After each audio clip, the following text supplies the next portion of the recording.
Sempat viral rela tak makan demi bayi, Yusuf kini dilaporkan bawa kabur motor.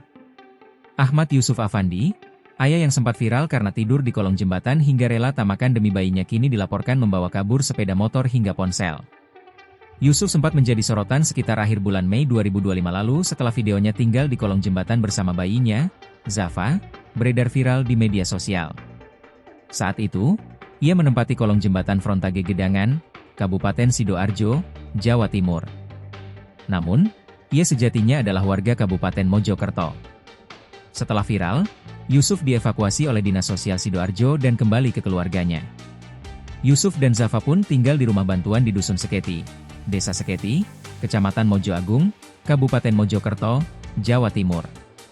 Terbaru, Yusuf ternyata tidak lama tinggal di rumah tersebut.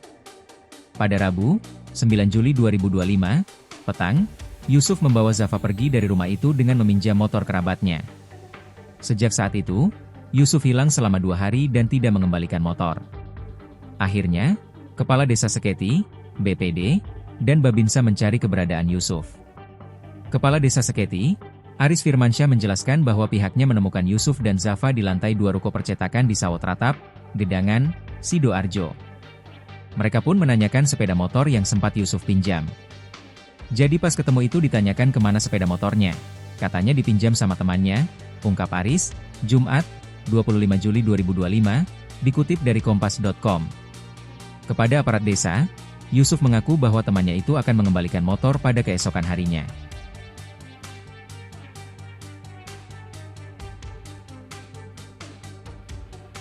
Download Tribun X sekarang, menghadirkan lokal menjadi Indonesia.